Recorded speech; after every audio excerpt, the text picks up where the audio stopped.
Good morning, everyone. I hope you're having a great Sunday morning. My name is Chris, and I've been given the responsibility of handling this week's Sunday school lesson, which comes from 1 Kings chapter 3, verses 5 through 15, and verses 23 through 28. I'm going to give you about 10 seconds to flip over to 1 Kings chapter 3 and verse 5 through 15. And then after that 10 seconds, I'm going to go ahead and start reading from 1 Kings chapter 3, verse 5 through 15. So I'll even do the countdown for you. 10, 9, 8, 7, 6. You better hurry. 5, 4. I'm almost there. 3, 2, 1. All right, good. So here we go. I hope you're there. Verse 5 in 1 Kings chapter 3. At Gibeon, the Lord appeared to Solomon in a dream at night. God said, "Ask, what should I give you?" And Solomon replied, "You have shown great and faithful love to your servant, my father David, because he walked before you in faithfulness, righteousness, and integrity. You have continued this great and faithful love for him by giving him a son to sit on his throne, as it is today. Lord my God, you have now made your servant king in my father David's place, yet I am just a youth with no experience in leadership. Your servant is among your people you have chosen, a people too many to be numbered or counted. So give your servant a receptive heart to judge your people and to discern between good and evil. For who is able to judge this great people of yours?" Now it pleased the Lord that Solomon had requested this. So God said to him, "Because you have requested this and did not ask for long life or riches for yourself or the death of your enemies, but you asked discernment for yourself to administer justice, I will therefore do what you have asked. I will give you a wise and understanding heart, so that there has never been anyone like you before and never will be again. In addition, I will give you what you did not ask for, both riches and honor, so that no king will be your equal during your entire life. If you walk in my ways and keep my statutes and commands just as your father did, I will give you long life." Then Solomon woke up and realized it had been a dream. He went to Jerusalem, stood before the ark of the Lord's covenant, and offered burnt offerings and fellowship offerings. Then he held a feast for all his servants. We will get to verses 23 and 28 in just a minute, but let's go through this section first, okay? And I'm going to do a little bit, something a little bit different this week. I'm going to encourage you to go through this passage with more of a magnifying glass, a little bit more detail oriented, I guess you could say. So let's look through this a little bit. All right. Hopefully this will be a challenge. It may not be a challenge. I don't know, but at least that's my desire, my attempt to do so. So let's go back to verse 5. Okay. Let's go back to verse 5 and just starting there. Okay. So at this point, before we jump in any further, at this point, Solomon, as we see, is the king of Israel. All right. He's the king of Israel, and David is deceased. He's dead, and he is picked as the king. So he is now the king. And there's some things that have already happened in Solomon's kingship. And this is just a point where we see where God asked Solomon what he wants from God. So let's go back to verse 5. We see that God asked him, "What should I give you?" And let's pick up on this in verse 6. All right. In verse 6, he says, "You have shown great and faithful love to your servant, my father David, because he walked before you in faithfulness, righteousness, integrity. You have continued this great and faithful love for him by giving him a son to sit on his throne, as it is today." What's something that you notice in this passage? first. What does Solomon do from the very first thing? What does he do when he's asked, what should I give you? Take a moment to think about it. Notice how he responds to God. He responds by drawing attention to God's character and what God has done already through his father David. So he draws attention to God's character. You have shown great and faithful love. And that's who God is. He's faithful in his love. He's drawing attention to what God has done and really to his character. And he's faithful in doing that. Not only to David, as we see, but to who? To Solomon as well, by placing Solomon on the throne. And he continues to do so. And notice in verse 7 here,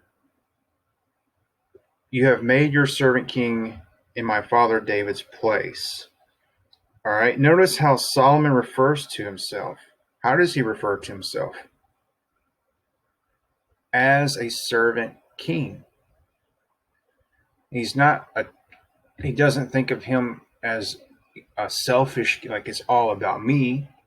It's a servant king. He's there to be a servant, even though he's in this place of authority.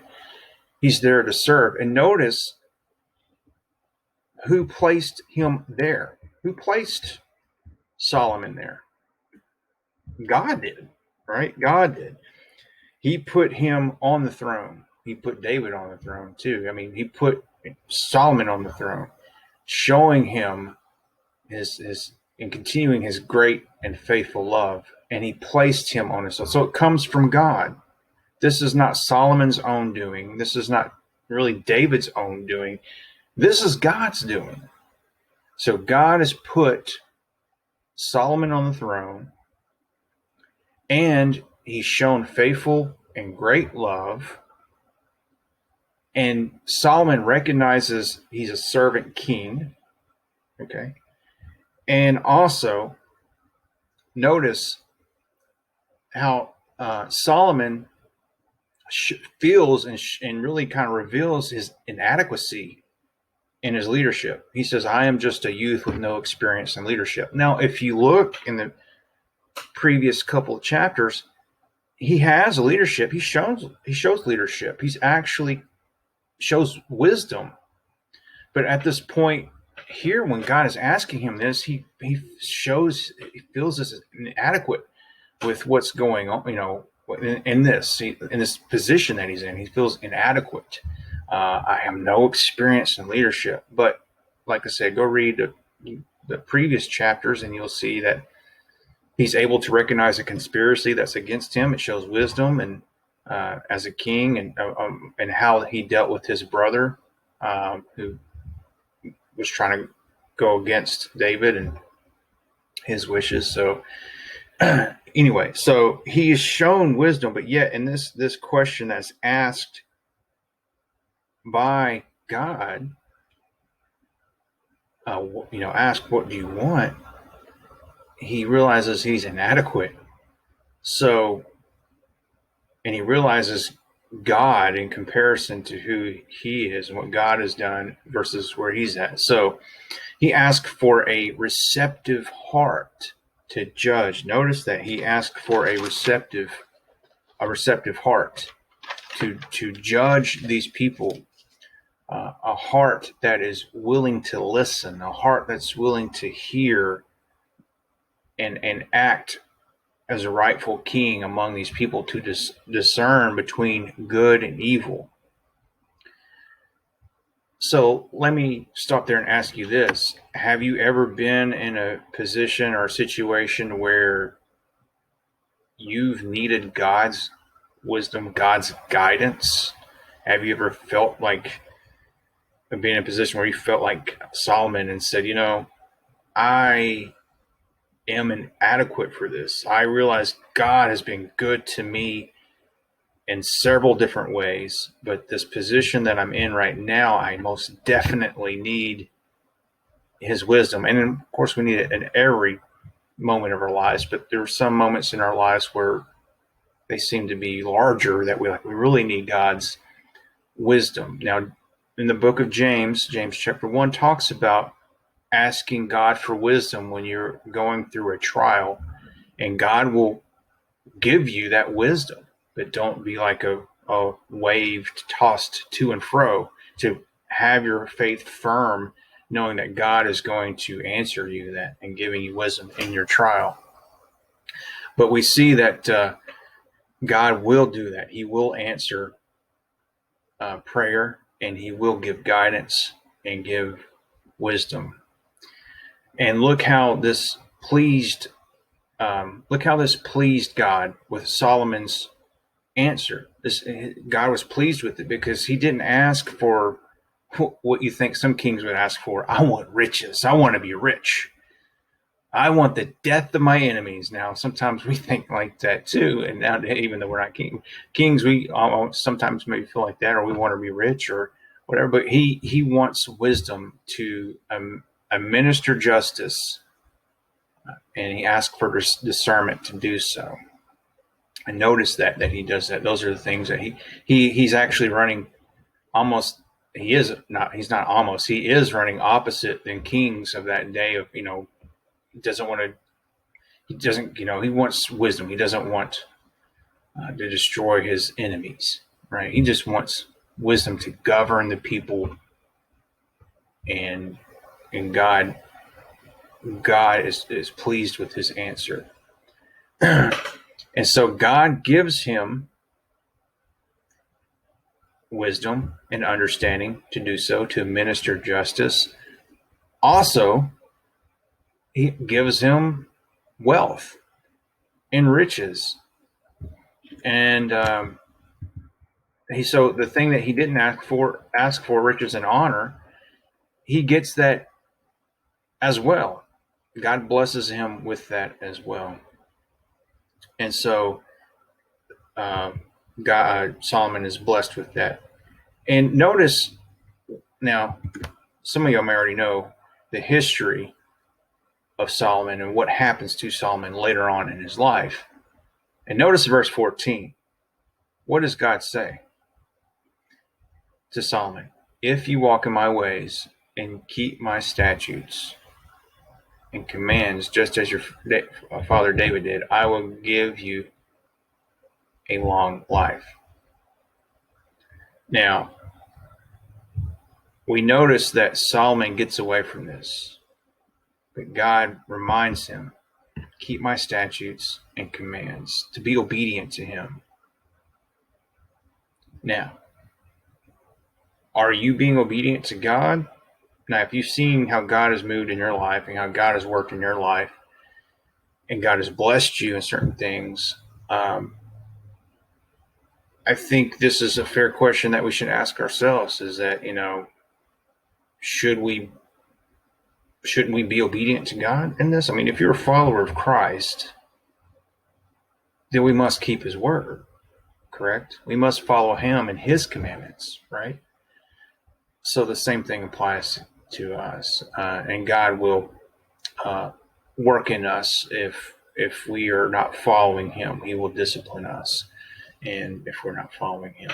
But Solomon asked for wisdom, and God gave him wisdom. He also gave him riches and honor, and he also told him to keep his word, to keep his statutes and commands. Now let's move forward to verses 23 through 28.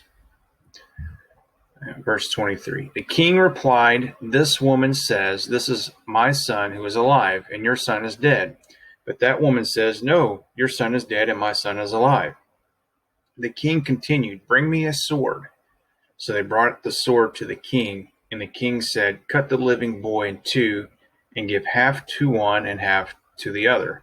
The woman whose son was alive spoke to the king because she felt great compassion for her son.